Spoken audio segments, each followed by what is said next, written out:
Nesse horário, a emissora da Fraternidade Rádio Rio de Janeiro oferta ao seu coração mais um programa Culto Cristão no Ar. Participe conosco.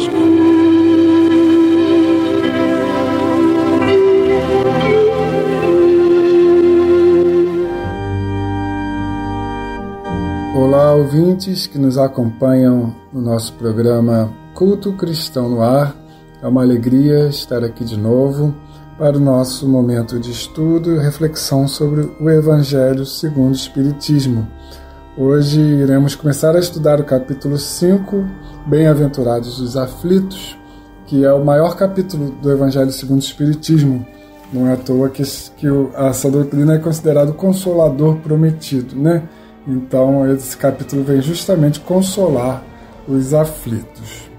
Participando do programa, esse que vos fala, João Menezes, Jane Chancre, Lidiane Barreto, nossa companheira Cleia Nonato. Vamos convidar aqui a Jane para fazer a leitura da nossa página inicial. No livro Religião dos Espíritos, psicografia de Francisco Cândido Xavier, pelo Espírito de Emmanuel, intitulada Examina a própria aflição. Examina a própria aflição para que não se converta a tua inquietude em arrasadora tempestade emotiva.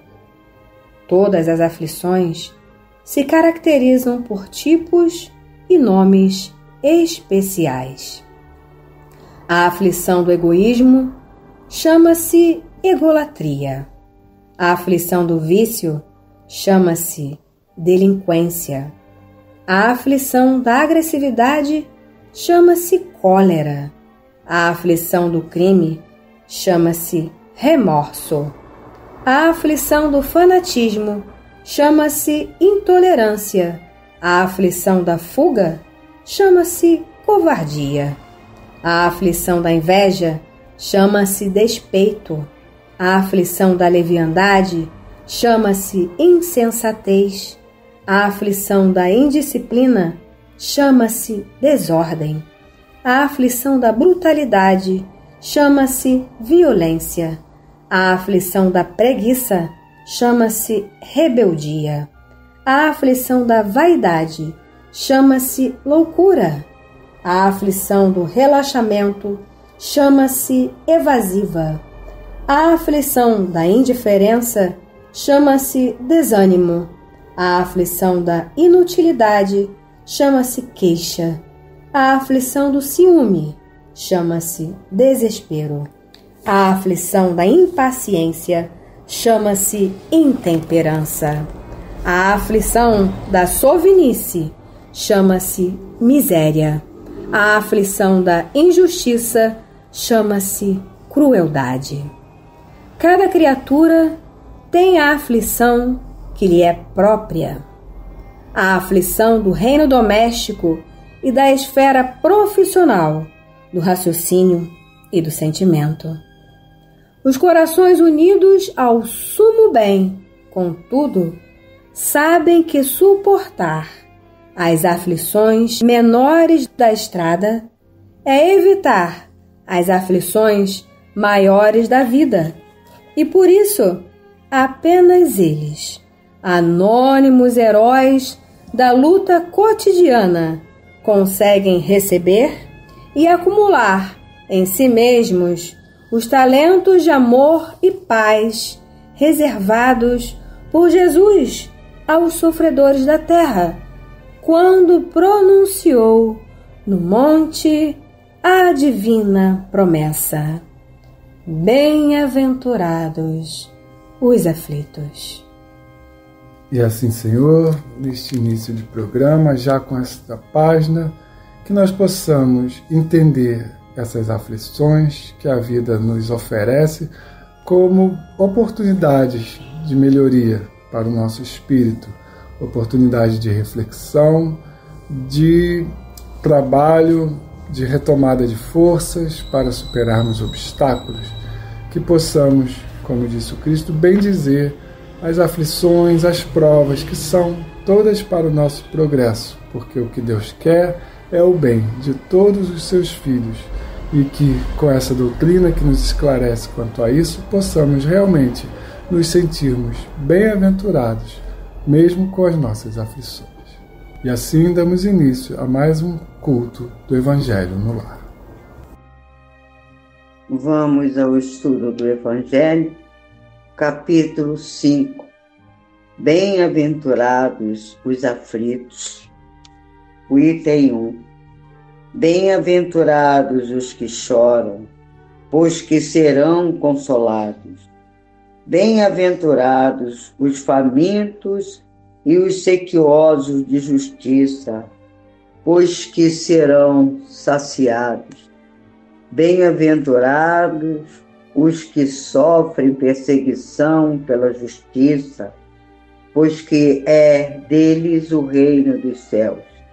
São Mateus, capítulo 5, item 4, 6 e 10. Vamos ao item 2. Bem-aventurados vós que sois pobres, porque vosso é o reino dos céus. Bem-aventurados vós que agora tendes fome, porque sereis saciados. Ditosos sois vós que agora chorais, porque rireis. São Lucas, capítulo 6, versículo 20 e 21. Mães, ai de vós, ricos, que tendes no mundo a vossa consolação. Ai de vós que estáis saciados, porque tereis fome. Ai de vós que agora rides, porque sereis constrangidos a gemer e a chorar. São Lucas, capítulo 6, versículo 24 e 25.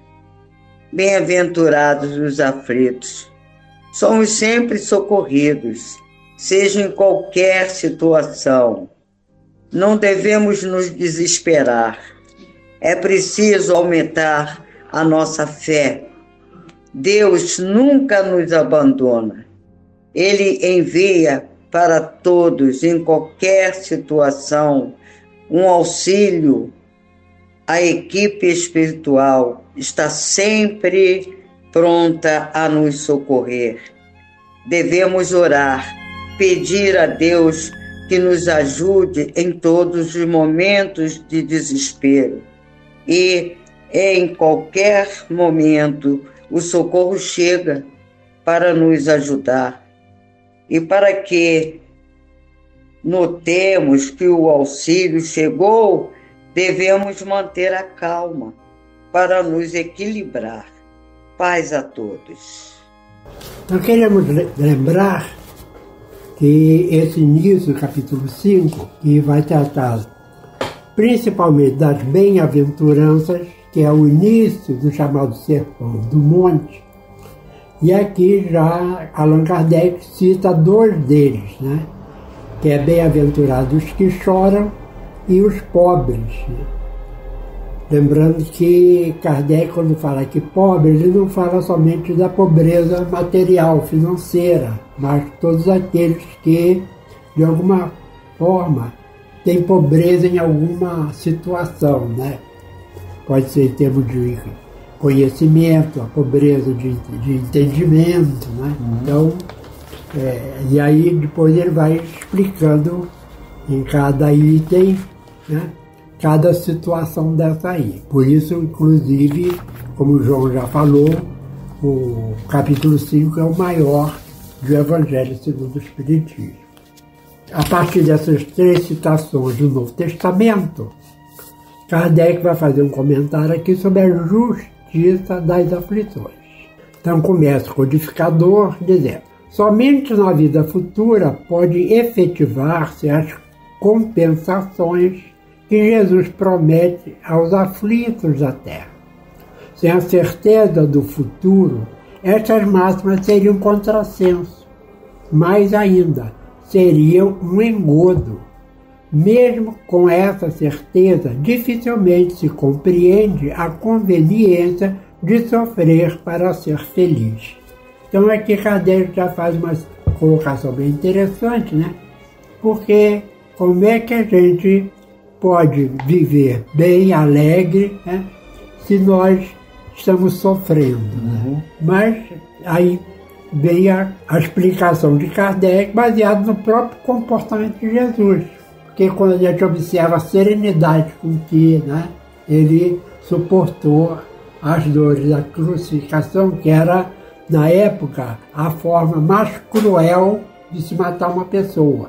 Porque, enquanto por a decapitação, a pessoa praticamente desencarna no ato, né, a crucificação ali levava até quase um dia inteiro para a pessoa, principalmente quanto mais forte era a pessoa, mais tempo levava para desencarnar. Né? Então a gente vê que Jesus, né, sempre se mantém tranquilo, inclusive nos dando aquela lição de amor quando fala, né, pede ao Deus, ao Pai, que perdoássemos, porque nós, ainda até hoje, não sabemos o que fazer. Exatamente. E a vida inteira de Jesus não foi de facilidade, né? Desde do seu nascimento, num lugar humilde, no meio de animais, né? Ele nunca quis para si conforto, né? Ele mesmo falou que não tem onde repousar a cabeça, né? As suas viagens eram todas a pé para pregar o evangelho, né? Às vezes dormia ao relento. E estava sempre, como meu pai falou, com a serenidade, né? Porque sabia que eram etapas. E eu, baseado no mapa da Palestina no tempo de Jesus, né? Eu fiz mais ou menos a conta, né? Porque no mapa tem a escala, né? Quando Jesus saiu de Nazaré para ir para Cafarnaum, ele andou 60 quilômetros. E ele, na época não tinha rua asfaltada, né? Eram caminhos, né? E com morro, porque essa parte da Palestina é montanhosa, então eram muitas subidas, né, até chegar a Cafarnaum. Então, a gente observa, né, quantas horas Jesus andou sob sol escaldante para chegar lá. Muito calor de dia, muito frio de noite, né, que é a característica do deserto. E passava por tudo isso. Aí continua Kardec. Dizem, para se ter maior mérito, ou seja, a gente sofre na Terra para ter maior mérito na vida futura, né? Será que é isso? Aí Kardec pergunta. Mas então pergunta-se, por que sofrem uns mais do que outros? Né? Então seria uma injustiça, né? Deus já coloca uns para sofrer e esses vão ter mais mérito no futuro, né? Não haveria justiça, equidade, né? Por que nascem uns na miséria e outros na opulência, sem coisa alguma haverem feito que justifique essas posições? Porque uns nada conseguem, ao passo que a outros tudo parece sorrir, né? Então, não é só o que a gente passa hoje que vai garantir a felicidade ou não, porque senão Deus estaria dando oportunidades diferentes da pessoa ser mais feliz na vida futura, né? Só que a gente tem a questão do Espiritismo que explica que nós não temos só a vida futura, nós temos as vidas passadas também. E aí Kardec já vai fazendo essa colocação, né? Ainda não falou em reencarnação aqui, mas já vai mostrando as incoerências, né? Aí continua. Todavia, o que ainda menos se compreende é que os bens e os males sejam tão desigualmente repartidos entre o vício e a virtude, e que os homens virtuosos sofram ao lado dos maus que prosperam. A fé no futuro pode consolar e infundir paciência, mas não explica essas anomalias que parecem desmentir a justiça de Deus. É isso que a gente falou, né? Então, explica que a gente vai ser feliz no futuro, a gente já tem essa fé, mas não explica as desigualdades da situação presente, né? E aí a gente vai continuar lendo a explicação. Entretanto, desde que admita a existência de Deus, ninguém o pode conceber sem o infinito das perfeições. Ele necessariamente tem todo o poder, toda a justiça, toda a bondade, sem o que não seria Deus. se é soberanamente bom e justo, não pode agir caprichosamente, nem com parcialidade. Aqui está uma explicação bem lógica, né? Logo, as vicissitudes da vida derivam de uma causa, e pois que Deus é justo, justa há de ser essa causa. Então, aí está toda a explicação, né? Isso, o de que cada um deve bem compenetrar-se.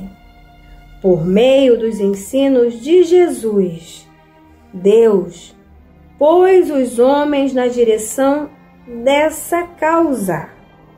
E hoje, julgando-os suficientemente maduros para compreendê-la, lhes revela completamente a aludida causa por meio do Espiritismo, isto é, pela Palavra dos Espíritos.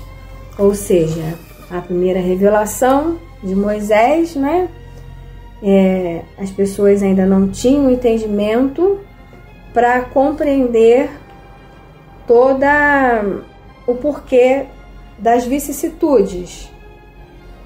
E aí veio Jesus e as pessoas também ainda não estavam maduras o suficiente para entender as vicissitudes. Tudo o que foi passado, desde o advento de Moisés até o advento de Jesus, foi uma preparação para ensinar às pessoas a causa, o porquê de todas as vicissitudes que são lições, né? Então, o Espiritismo vem levantar esse véu e nos mostrar o porquê das vicissitudes que estão em causas anteriores. Exato, né? O cristianismo já deixou bem claro para a gente que a nossa felicidade futura depende da nossa vida presente, né? Mas não explica realmente, com a clareza que o Espiritismo veio explicar, as desigualdades atuais, né? Então, por exemplo, seria como um pai de 2 filhos que promete dar aos filhos um futuro melhor conforme o esforço deles. Mas para o primeiro filho ele dá todas as dificuldades e para o segundo todas as facilidades, né? Esse pai estaria sendo justo com aqueles 2 filhos? Não, né? Porque ele está dando condições diferentes dos filhos experimentarem o seu esforço, né? Se a gente só vivesse uma encarnação, Deus estaria sendo como esse pai, daria a cada um um tipo de prova completamente diferente aleatoriamente, né? Ao passo que com a reencarnação, as provas que nós estamos tendo hoje são frutos de vivências que nós já tivemos antes. E só queríamos também lembrar que o Espiritismo veio há cerca de, atualmente está se aproximando de 170 anos, né? Que, como diz aqui o próprio Kardec, né? Que Deus achando, né, que os homens já tinham poder de compreensão, mas a gente vê hoje que praticamente só 1% da população da Terra tem essa noção. Ainda, a maioria ainda vive completamente ignorante. E também é aquele problema. Inclusive, ainda uma grande maioria não faz o menor esforço em entender que felicidade depende principalmente dele. Não adianta querer que felicidade caia do céu, porque não vai acontecer. E até você o fulano de tal ganhou aí um prêmio na Mega Sena sozinho. Será que isso vai ser bom ou ruim para ele, né?